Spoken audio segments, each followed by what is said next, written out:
It's a decent plan. I just kind of feel like he might be slightly overestimating his strength in this case, and he might not do like a strong enough blow to start and then get his neck snapped by the old man.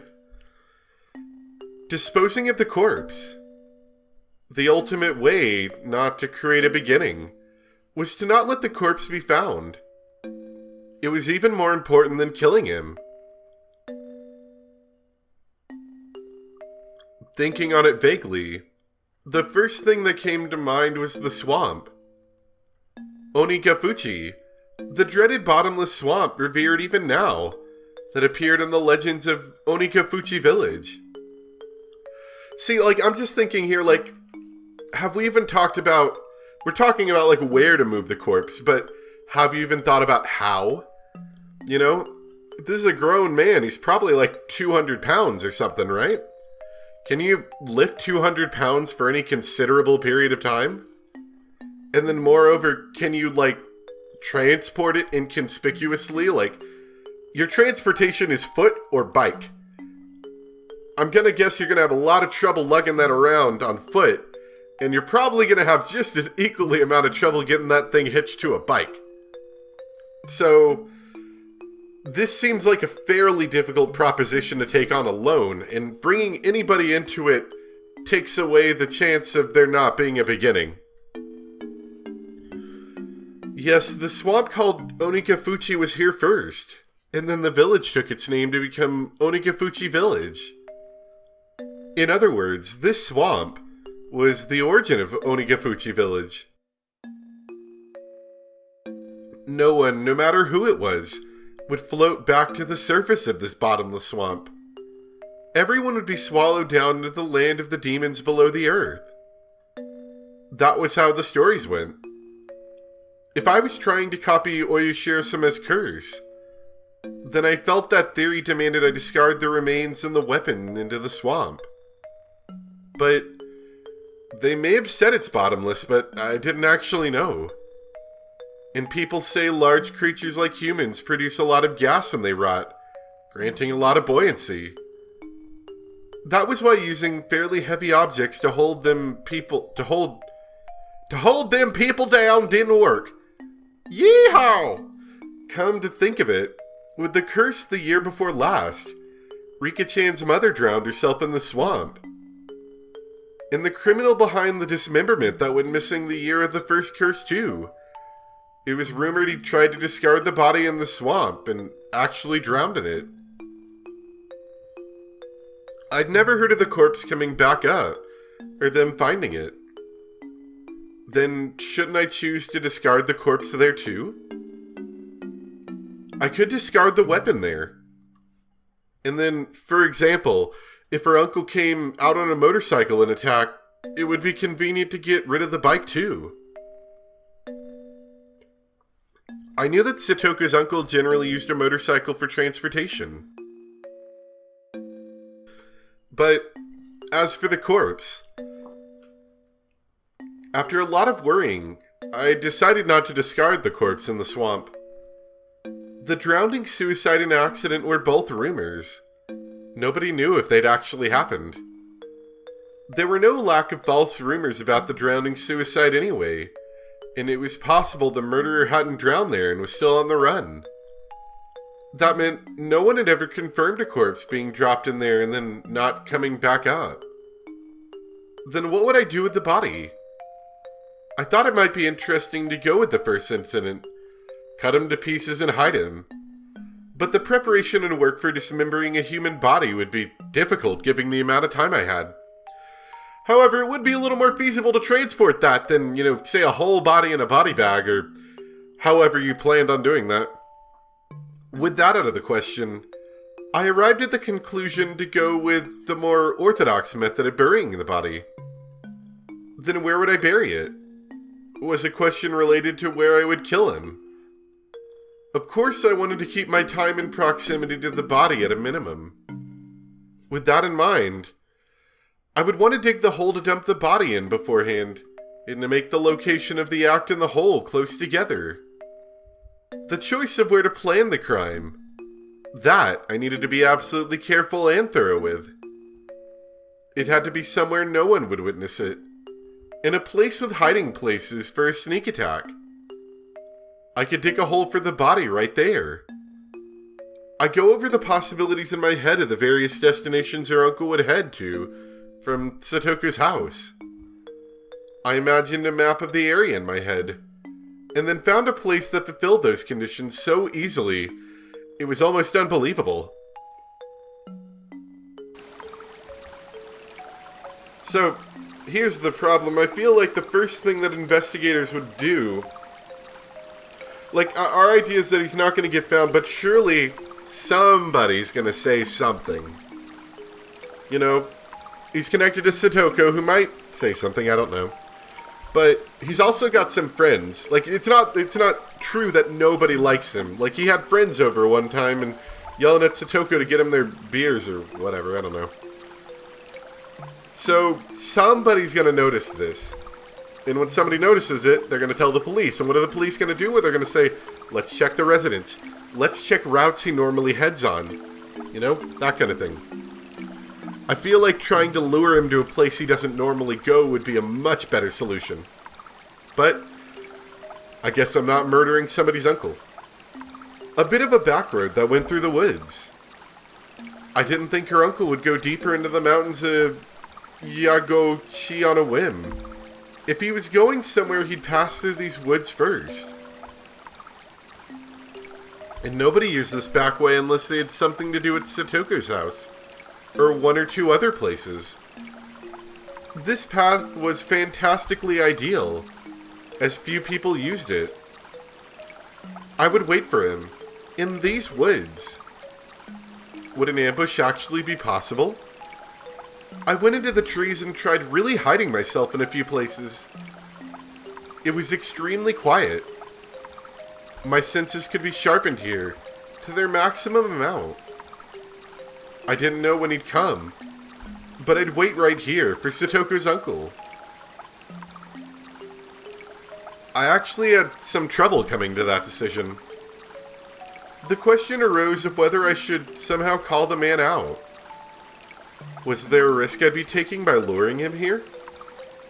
That man made Satoku do all the shopping and errands. He seldom left on his own business. He wouldn't leave unless I worked out a plan to force him to, would he? That was the question. Tomorrow was the Watanagashi festival. Would he go out for the festival or would he stay inside? If he stayed inside, how would I drag him out of his house? That's right. Wouldn't he make Satoko go to the festival? Satoko would go to the festival. Meanwhile, I would call the man. This is the Yokinami police station. We have the young lady from your house. Could you come pick her up immediately? It didn't even have to be the police. This is the clinic. The young lady from your house has been injured. Please come and pick her up. Yes, that would work too. If I claimed to be the police or the hospital, told him to come and then hung up on him, he'd rush there trying to figure out what was going on, wouldn't he? And just the other day he was visited by a probation officer. He wouldn't suddenly grumble about having to get his niece and not go. It would look like child neglect. The man had no skills useful around the house. Satoko, his slave, was an essential part of his daily life. Conclusion. If he went out to the festival, I would attack him here on his way there or back. If he didn't, I would lure him out by phone. See, the problem I'm seeing with this plan now is how do you plan on calling him? Because this is at a time, of course, when all lines are landlines. So you'd have to be at a physical location to lure him out, and then you'd have to quickly get back here. And not really be able to tell if he was coming or not, you know? Maybe, like, he's coming, but he's got to take a shower first. Or he's coming, but he's got to, I don't know. His motorcycle stops working, so he's got to walk. And it's going to take him longer, and you're going to be like, maybe he's not coming. And then you go to try to see if he is coming, and you end up meeting him on the route. I see a lot of problems with this plan, especially trying to do it by yourself. If luring him out by phone was my first step, I needed to make sure Satoko would go to the festival, leaving the house. It would be convenient if I could make Mion take Satoko to the festival. She said her aunt was a district welfare officer. In other words, an ally to the probation officer. If I somehow incited Mion to take Satoko to the festival with her, well, being who she was, she'd use that fact and get her there. Satoko should just take a break and have fun at the festival with everyone. She should have a good time, reminisce on our former peaceful days, and when she went home, everything would be over. Yeah, that would be the best outcome. With that decided, I needed to dig a hole somewhere in the woods to hide the body, so it wouldn't stand out, so it wouldn't be found. Someplace nobody would see me while I was completely exposed as I buried the corpse. I'd wanted it to be as close to the scene of the crime, but naturally it grew farther away.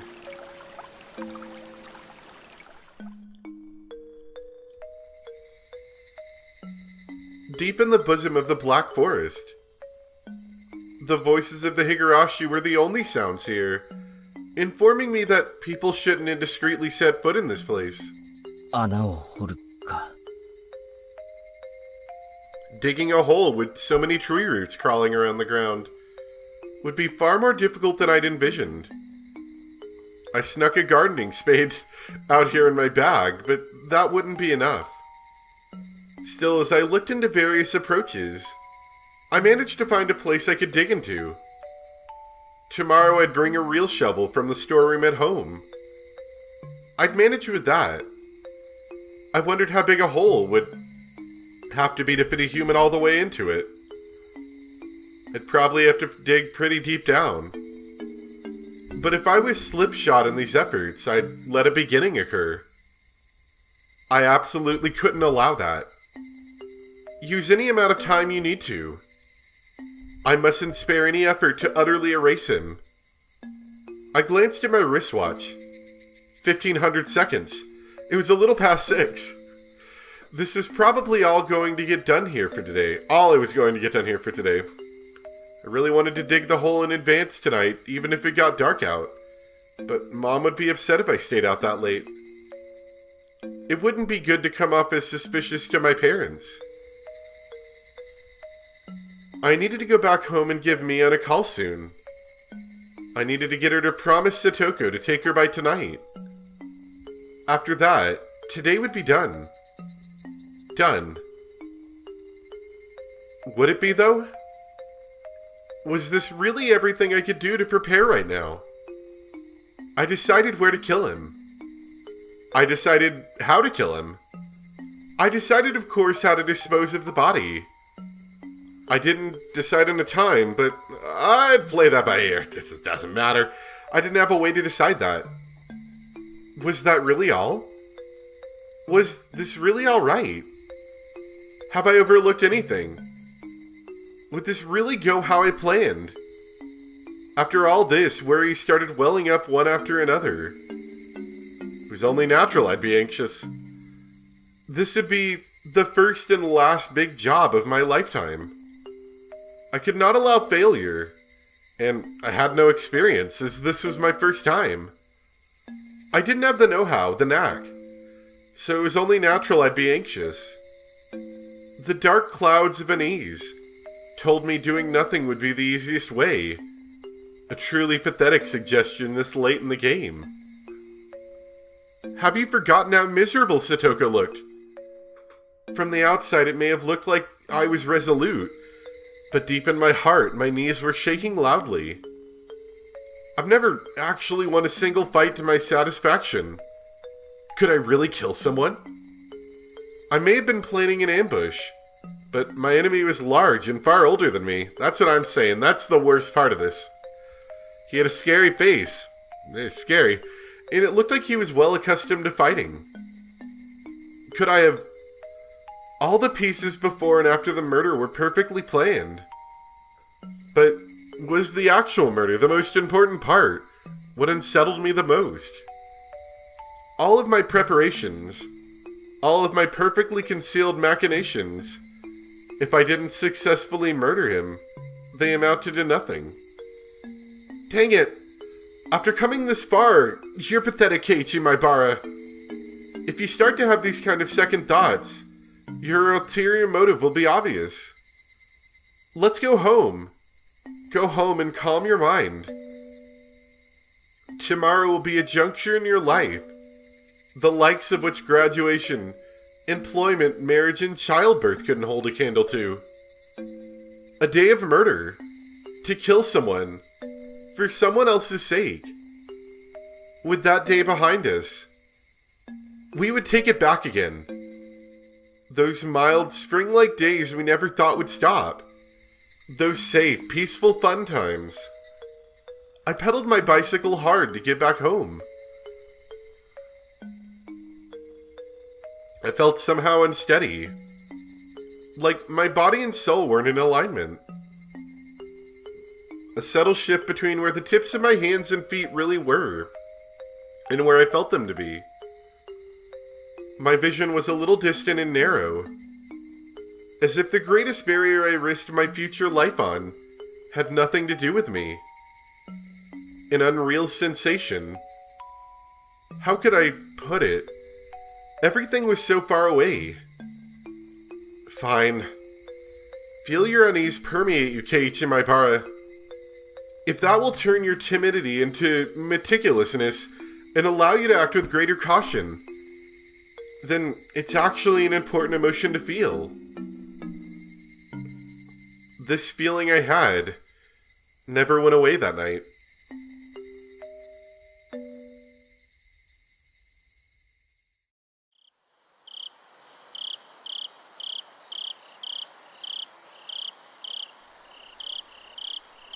It was the first time I'd be calling Mion's house.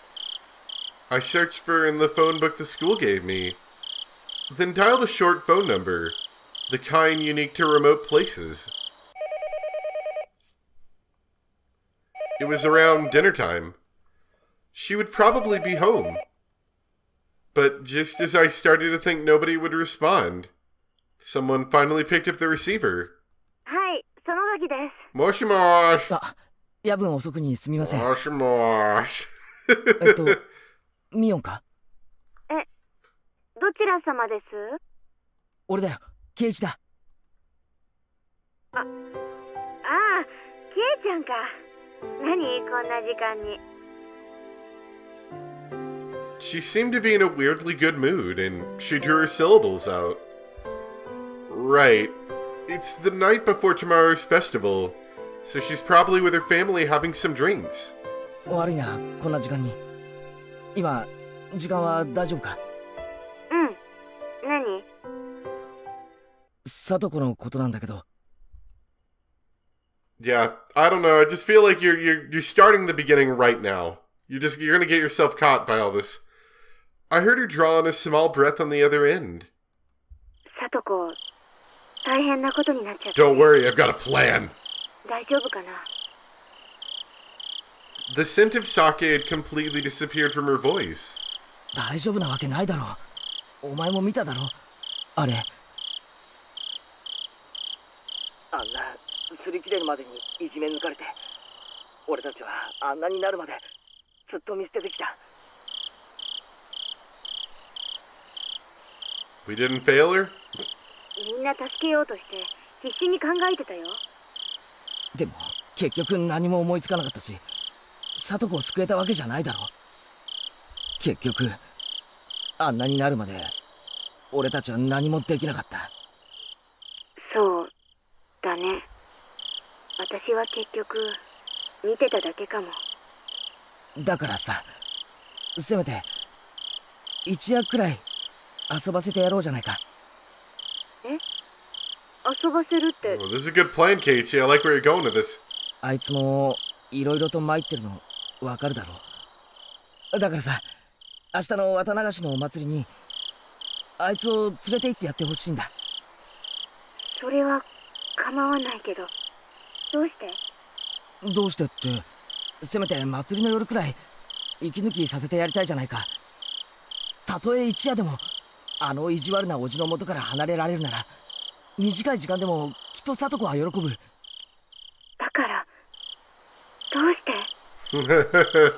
？Oh, I think Mion's a little smarter than she looks. どうしてって何がだよ。I was having a little difficulty understanding what Mion was asking me. どうして？ケ Yep, イちゃんが連れて行ってあげないの？ I thought you might say that as 私 well. に頼まなきゃならないの？ I'm sorry, I'm busy with my batting practice. Mion was persistent about odd things. No, maybe it'd be better to say that she was sharp. 俺実はちょっと明日は用事があってさ、祭りには行けない。だから聡子、ミオンが連れて行ってやってほしい。用事って？大した用事じゃないんだ。多分 It's すぐに nothing 片付くと思 major. うけど It'd probably be quick. ひょっとすると明日は合流できないかもしれない。なあミオン、明日の夜だけ聡子を頼めないか。 Mion took a long time to give a reply. I got the feeling that Mion had been acting weird for a while now. Like she was flustered by emotions. Or something. いや、 Oh no. Huh? Was that a sob? Mion, are you crying? 私、嫌だって言ったじゃない。私なんかに押し付けられても困るって。